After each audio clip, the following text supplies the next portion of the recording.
Bienvenue dans le 20h. Merci d'avoir choisi RTI1 pour vous informer. Voici les titres de ce journal. 4 nouveaux ambassadeurs ont présenté aujourd'hui leur lettre de créance au président Alassane Ouattara. Les ambassadeurs ghanéens, cubains, australiens et tchèques s'engagent à renforcer la coopération entre leurs pays respectifs et la Côte d'Ivoire. Ils sont en conclave à Abidjan. Les ministres de la Défense, de l'Espace, de la CENZAD, Communauté des États sahélo-sahariens, planchent sur la sécurité. Le vice-président ivoirien appelle à des réponses concertées innovantes pour combattre le terrorisme. Autre événement qui retient l'attention en Côte d'Ivoire, c'est le lancement du SARA 2017. Le Salon international de l'agriculture et des ressources animales d'Abidjan aura lieu en novembre prochain. 300 000 visiteurs sont attendus. Et nous irons en France où les candidats Marine Le Pen et Emmanuel Macron jouent leur va-tout. Pour le scrutin de dimanche, ils se sont affrontés lors d'un débat télévisé, un débat de l'entre-deux tours jugé virulent et pas à la hauteur. Merci d'être nombreux à nous suivre. Commençons tout de suite par la Côte d'Ivoire. De nouveaux ambassadeurs du Ghana, de Cuba, d'Australie et de la République tchèque ont présenté aujourd'hui leur lettre de créance au président Alassane Ouattara. Ces 4 diplomates ont relevé la qualité des relations entre leurs pays respectifs et la Côte d'Ivoire. Ils s'engagent à renforcer cette coopération, nous dit Viviane Aimé. Changement à la tête de l'exécutif ghanéen oblige. Son Excellence Larriéa Frédéric Daniel est le nouvel ambassadeur nommé par le président Nana Akufo-Addo pour représenter le Ghana en Côte d'Ivoire.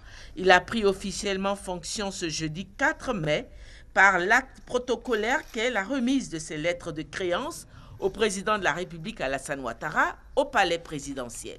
Le Ghana et la Côte d'Ivoire, deux pays frontaliers et liés par l'histoire, son Excellence Larriéa Frédéric Daniel entend poursuivre dans la lignée de ses prédécesseurs, à savoir œuvrer au resserrement de l'amitié entre les deux pays. Ce sont des pays frères, divisés, disons, par les méfaits du colonialisme, n'est-ce pas?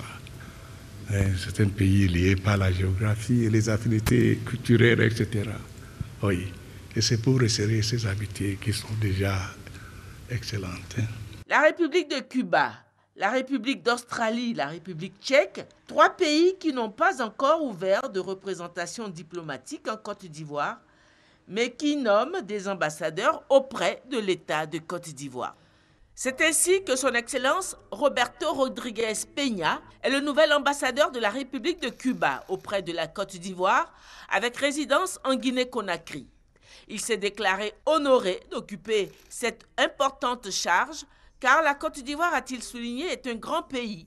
Cuba, a-t-il ajouté, a une dette de reconnaissance envers la Côte d'Ivoire, dette qu'elle entend honorer. Cuba est très reconnaissant à la Côte d'Ivoire d'avoir soutenu notre pays quand il y a eu le blocus. C'est pour ça que Cuba apporte son soutien à la Côte d'Ivoire quand elle décide d'être membre non permanent au Conseil de sécurité de l'ONU. Nouveau chef de la mission diplomatique de l'Australie au Ghana et en Côte d'Ivoire avec résidence à Accra, son Excellence Andrew Barnes a présenté ses lettres de créance au président de la République Alassane Ouattara ce jeudi 4 mai au palais présidentiel. Il a félicité une nouvelle fois le leadership dont a fait montre le président de la République Alassane Ouattara à la tête de la CEDEAO et son rôle actuel au sein de toute l'Afrique. Il a souligné la coopération déjà existante entre son pays et la Côte d'Ivoire. It recognizes that Côte d'Ivoire is a key player in ECOWAS. L'Australie est consciente du rôle important que la Côte d'Ivoire a joué au sein de la CEDEAO, mais aussi son rôle au niveau économique dans la sous-région. Donc nous soutenons la Côte d'Ivoire dans son développement économique pour que ce développement soit durable. Mais je voudrais vous faire savoir aussi que nous avons 10 sociétés australiennes au niveau du domaine minier. Avec résidence toujours à Accra, son Excellence Margita Fuchsova est le nouvel ambassadeur de la République tchèque auprès du Ghana et de la Côte d'Ivoire. Elle a présenté ses lettres de créance ce jeudi 4 mai au président de la République Alassane Ouattara au palais présidentiel. Faisant état de la volonté de son pays de renforcer sa coopération avec la Côte d'Ivoire, le nouvel ambassadeur de la République tchèque annonce la visite dans les prochains jours à Abidjan d'une délégation officielle de son pays.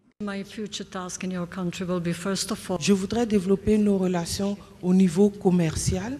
Nous serons présents dans l'agriculture, dans la haute industrie, mais également dans l'éducation. Ce sont les domaines dans lesquels j'aimerais intensifier nos relations avec la Côte d'Ivoire. Donc je serai de retour en Côte d'Ivoire parce que je reviendrai avec une délégation de la République tchèque du 16 au 19 mai. Je viendrai avec le ministre des Affaires étrangères ainsi que le ministre de la Défense. Nommés pour représenter leurs pays respectifs en Côte d'Ivoire, les 4 nouveaux ambassadeurs, respectivement du Ghana, de Cuba, d'Australie et de la République tchèque, après avoir présenté officiellement leur lettre de créance, ont reçu les honneurs militaires dus à leur rang sur l'esplanade du palais présidentiel. Et toujours au chapitre de la coopération, je vous livre ce communiqué qui vient de nous parvenir. Le ministère des Affaires étrangères porte à la connaissance des populations ivoiriennes qu'à l'invitation de son Excellence M. Alassane Ouattara, président de la République de Côte d'Ivoire, son Excellence Nana Addo Akufo-Addo, président de la République du Ghana, accompagné d'une importante délégation d'officiels, effectuera une visite de travail et d'amitié en Côte d'Ivoire du 5 au 7 mai 2017. Au cours de cette visite, les 2 chefs d'État examineront des sujets d'intérêt commun ainsi que ceux concernant la sous-région, l'Afrique et le monde. Cette visite de travail et d'amitié sera également marquée par un tête-à-tête entre les 2 chefs d'État et par la visite du site de la compagnie ivoirienne de production d'électricité. Les populations du district autonome d'Abidjan et la communauté ghanéenne sont donc invitées à réserver un accueil chaleureux à l'hôte de Mac le vendredi 5 mai 2017 à 13h à l'aéroport international Félix Houphouët-Boigny. La fin de la mise en place est fixée à 12h. Voilà, le président ghanéen, donc Nana Akufo-Addo, est en tournée dans la sous-région demain. Comme vous l'avez entendu, il arrive à Abidjan pour une visite d'amitié de travail de 72 heures. Penchons-nous donc ce soir sur les enjeux de cette visite du président ghanéen avec nos reporters Mama Traoré et Abiba Dambélé-Saoui. Nana Dankwa Akufo-Addo à Abidjan pour la première fois depuis son accession à la magistrature suprême en janvier dernier. Ce sera la 2e visite officielle d'un chef d'État ghanéen en Côte d'Ivoire en moins d'1 an. Preuve de la vitalité des relations fraternelles et historiques existantes entre la Côte d'Ivoire et le Ghana. Si elle se situe dans le cadre d'une tournée ouest-africaine, cette visite du nouveau chef d'État ghanéen tombe à point nommé dans un contexte de volatilité des cours mondiaux du cacao.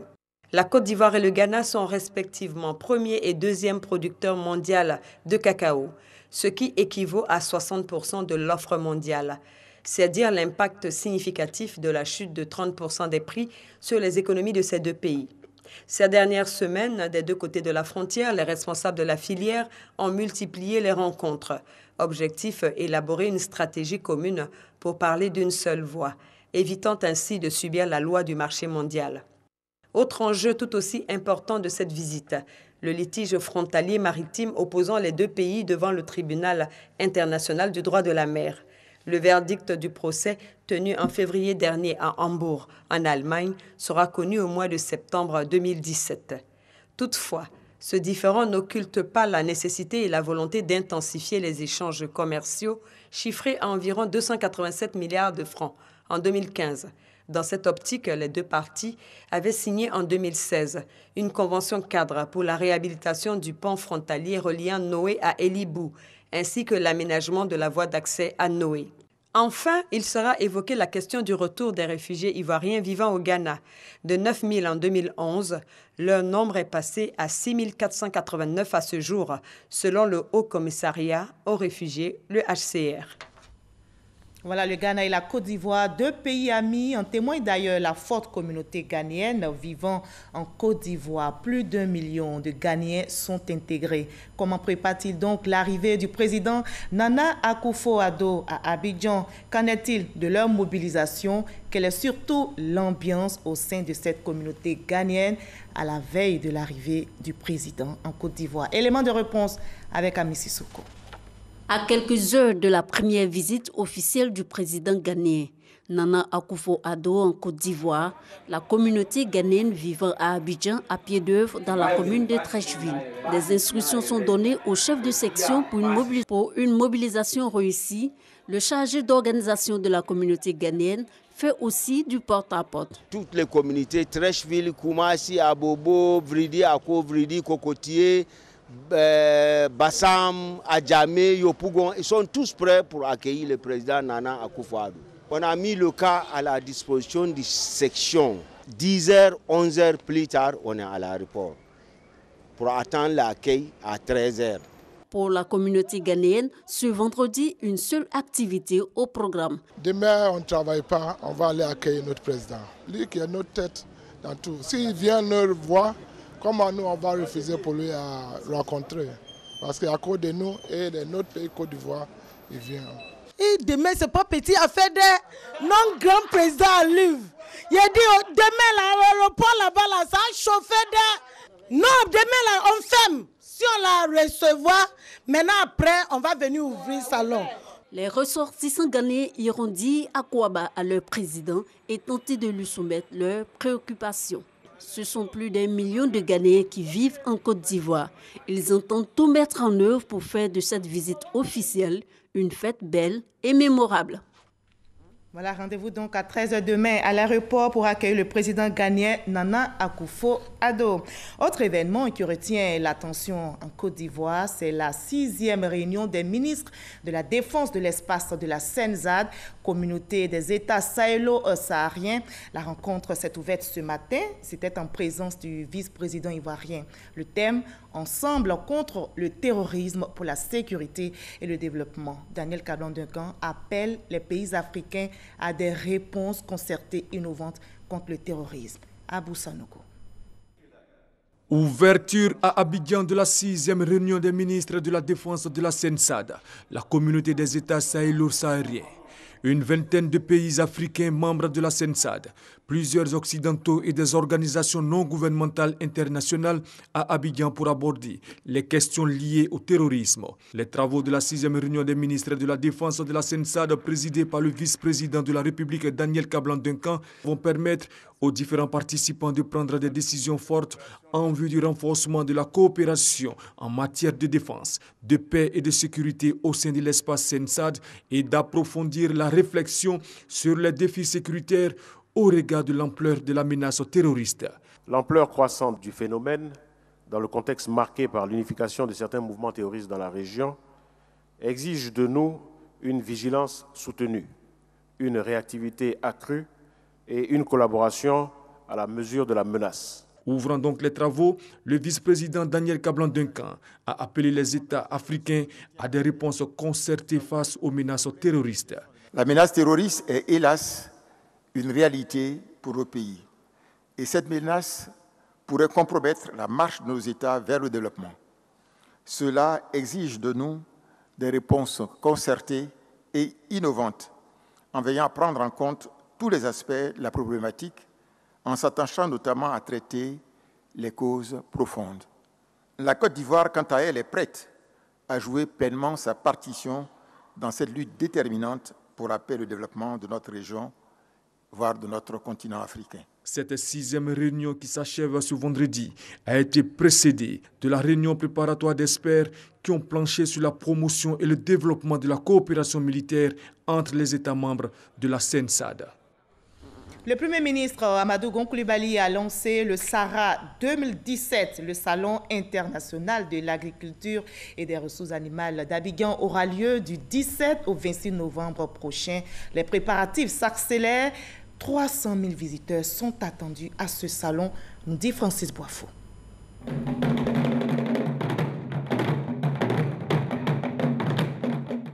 du rythme et du son pour lancer la 4e édition du Salon international de l'agriculture et des ressources animales d'Abidjan, Sahara 2017. L'événement se tiendra du 17 au 26 novembre prochain à Abidjan. Le Sahara est une plateforme d'investissement direct dans le secteur agricole, d'exposition du savoir-faire agricole, de l'élevage, de la pêche et d'échanges d'expériences.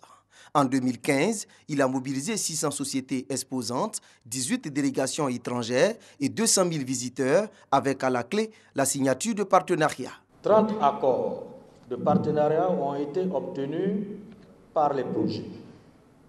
Un accord de partenariat a été obtenu pour le recrutement de 30 diplômés de l'Institut national de la formation professionnelle agricole, en abrégé l'INFPA.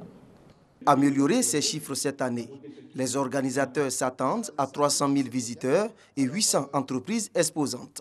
Au programme, des rencontres B2B, des conférences et débats sur plusieurs questions d'actualité du monde agricole. Selon l'Alliance globale pour les initiatives de résilience au Sahel et en Afrique de l'Ouest, sur 331 millions de personnes dans les 17 pays concernés, l'insécurité alimentaire est manifeste, avec 42 millions de personnes sous-alimentées. Également au centre des réflexions, la transformation structurelle de l'économie agricole face au changement climatique. Ce thème est en outre en lien étroit avec la deuxième génération du programme national d'investissement agricole, PNIA 2, en préparation, et qui devra mettre l'accent sur la transformation structurelle de l'agriculture ivoirienne, conformément aux objectifs assignés au gouvernement par le président de la République, son Excellence M. Alassane Ouattara.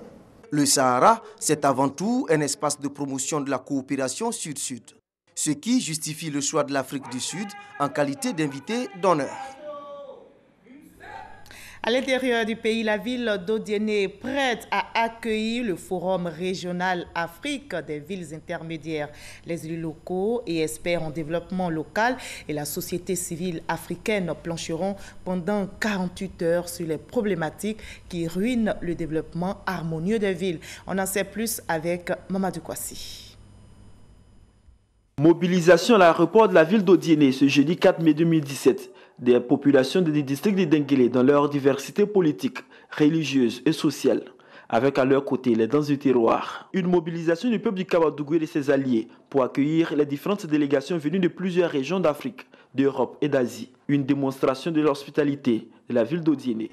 Approfondir ce qui a été fait à Marrakech, ce qui a été fait à Casa, ce qui a été fait à Bogota et à Quito, et voir comment nous allons intégrer en tout cas les objectifs du développement durable. C'est la première fois que je visite la Côte d'Ivoire, c'est la première fois que je visite Odiéné et c'est un honneur, c'est un grand plaisir pour moi parce qu'on a signé la convention, maintenant nous allons commencer à la mettre en œuvre. En fait, nous en tant qu'organisation de la région du Moyen-Orient, on va aussi organiser en septembre un forum aussi sur les villes intermédiaires. Donc comme Odiéné organise le premier forum, nous sommes là aussi pour participer et pour et voir comment se passe le forum. Ces différentes délégations d'élus locaux et d'experts en décentralisation sont à Odiéné pour participer au Forum Région Afrique des villes intermédiaires. Une rencontre internationale qui se tient pour la première fois en Afrique subsaharienne. Le président de la République a une vision sur les villes secondaires. Il tient à ce que le niveau des villes secondaires soit relativement relevé à mesure de cristalliser les énergies et faire en sorte qu'une nouvelle dynamique de développement soit impulsée dans les villes secondaires. Porter donc le soutien du gouvernement à Madame le maire et à l'ensemble des maires ivoiriens et dire que nous sommes contents d'être ici et de représenter sur le Premier ministre à l'occasion de ces cérémonies. Ces élus locaux des villes intermédiaires vont plonger pendant 2 jours sur la politique de développement de ces collectivités territoriales dont la population varie entre 50 000 et 500 000 habitants. Pour la 3e année consécutive, la délégation de l'Union européenne organise la Semaine de l'Europe en Côte d'Ivoire. Occasion donc pour notre pays et l'Europe de passer en revue les projets réalisés, mais également de planifier les initiatives conclues par les deux parties. Les diplomates européens se sont engagés à donner plus de vigueur à la coopération économique entre la Côte d'Ivoire et l'Union européenne. Les investissements dans le secteur de l'eau potable en Côte d'Ivoire depuis 2011 s'élèvent à près de 200 milliards de francs CFA. L'effort continue selon le gouvernement ivoirien. Un laboratoire d'analyse et de contrôle de la qualité de l'eau potable vient justement d'être mis en place. Il est conforme aux normes en vigueur, nous dit Grace Kandou. En 5 ans, l'État a injecté plusieurs milliards dans la réalisation d'infrastructures pour faire face au déficit de production d'eau. Depuis la sortie de crise en 2011, d'importants investissements réalisés dans le cadre de projets structurants et de projets d'urgence. Ainsi, près de 200 milliards de francs CFA ont été investis en moins de 5 ans pour rétablir la continuité du service dans le district d'Abidjan, en faisant passer la production d'eau de 400 000 m3 à plus de 600 000 m3. Les préoccupations du gouvernement ivoirien ne s'arrêtent pas à la production de l'eau. La qualité de l'eau est également une priorité. À cet effet, un laboratoire d'analyse et de contrôle vient d'être créé. Le gouvernement a décidé donc de mettre en place ce laboratoire pour analyser l'ensemble des eaux qui seront donc distribuées aux populations. C'est autour de 1,7 milliard qui a été investi donc pour construire ce laboratoire. Ce laboratoire, d'une capacité de 4000 échantillons d'eau par an, bénéficie de l'appui du gouvernement français. C'est une très grande fierté d'arriver à ce résultat et aujourd'hui nous sommes dans le concret. Parce que c'est vrai, au fil du temps, aujourd'hui nous sommes dans votre laboratoire. Et c'est un élément très important puisque même si on a les forages, le château d'eau, il faut bien effectivement mesurer la qualité de l'eau. Par ailleurs, pour tenir compte des préoccupations de la population, un centre de relations des consommateurs a été mis en service. Si pour une raison ou pour une autre, un client de la SODECI n'est pas satisfait des services ou des prestations, l'ONEP se pose en recours pour aider à satisfaire les besoins de la clientèle. Toujours dans le cadre de l'amélioration des prestations, l'Office national de l'eau potable prévoit d'autres actions. Nous sommes le 4 mai aujourd'hui, c'est la journée internationale des sapeurs-pompiers militaires. Ce soir, on a décidé de faire une incursion au groupement des sapeurs-pompiers militaires de l'Indénié pour voir comment travaillent ces soldats de feu, quelles sont leurs difficultés, surtout, que pensez-vous, vous, de leur manière d'exercer? Réponse avec Christio Mondé et Franck Quadio.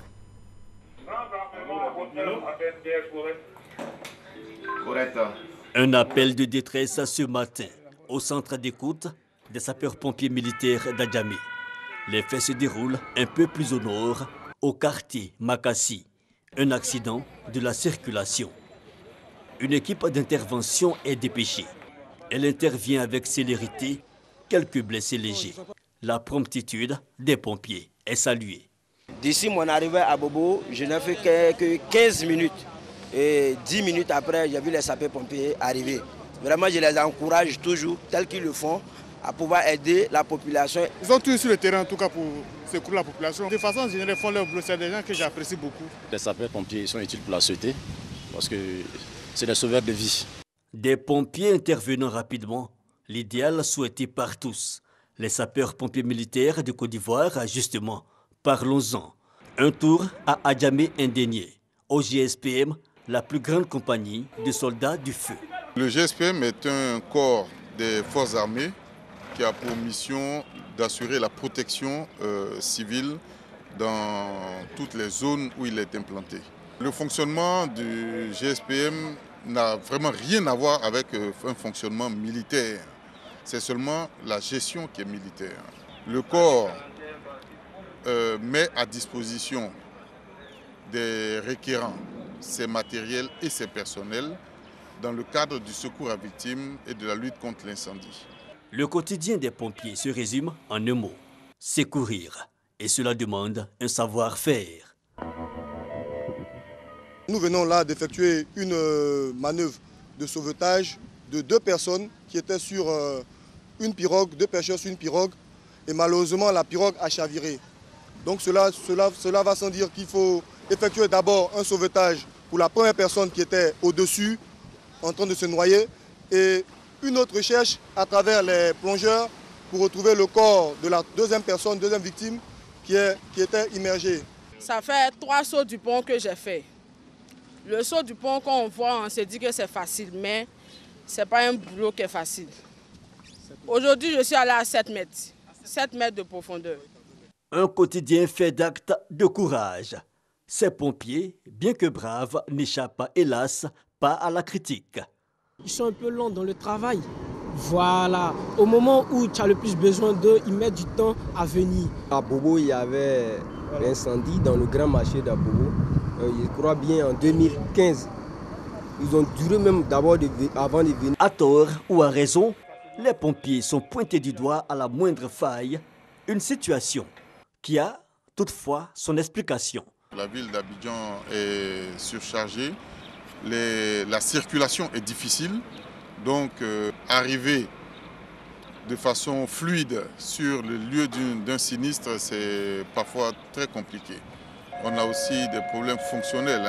Vous savez que le 180, le numéro d'appel d'urgence, c'est un numéro gratuit.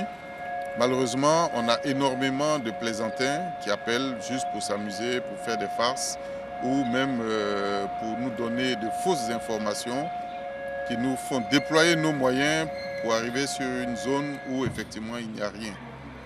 Ensuite, en matière d'incendie, le gros problème que nous rencontrons, c'est que nos cités actuelles ne sont pas dépourvues ou peu pourvues en hydrants. Les hydrants, ce sont les poteaux d'incendie qui permettent de faire le relais entre le camion lorsqu'il a épuisé sa tonne.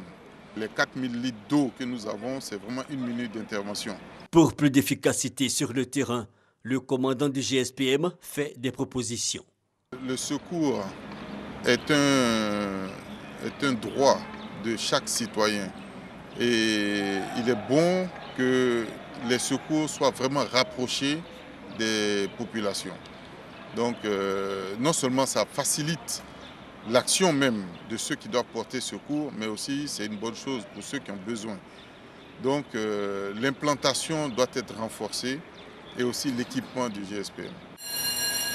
1500 sapeurs-pompiers exercent leur métier pour sauver des vies en Côte d'Ivoire. Il existe 8 compagnies d'incendie et de secours, dont 4 uniquement dans le district d'Abidjan. Le 4 mai donc, Journée internationale des sapeurs-pompiers militaires, est l'instant où la communauté mondiale reconnaît et rend hommage au dévouement dont font preuve les sapeurs-pompiers militaires pour assurer un environnement aussi sécurisé que possible à l'ensemble de la société. On s'intéresse aussi à une autre journée, c'est la journée des sages-femmes qui sera célébrée demain.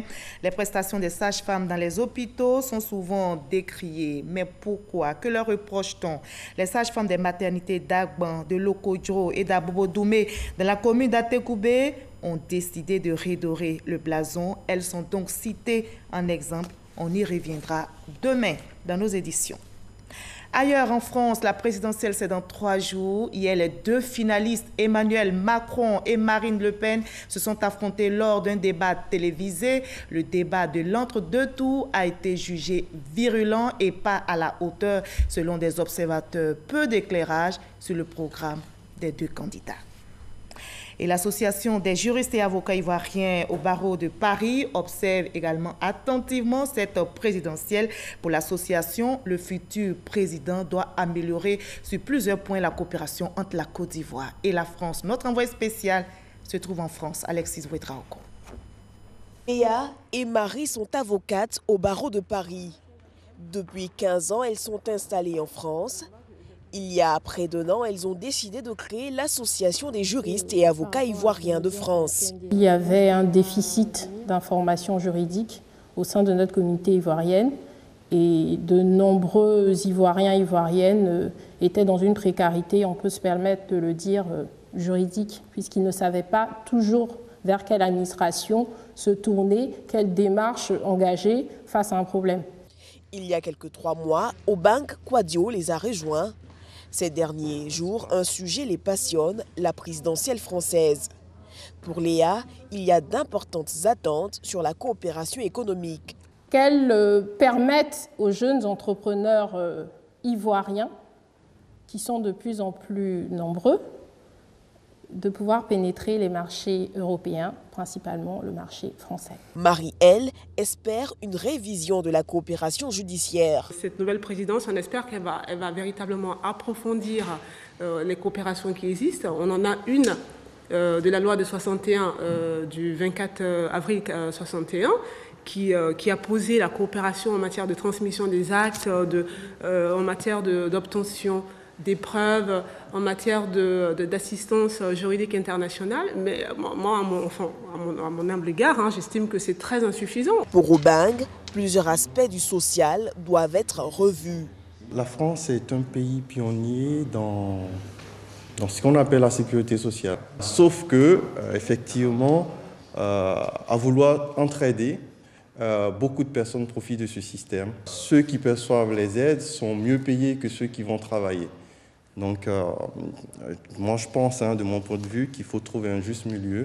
Dimanche, ils iront tous voter avec l'espoir de renforcement de la coopération entre la France et la Côte d'Ivoire.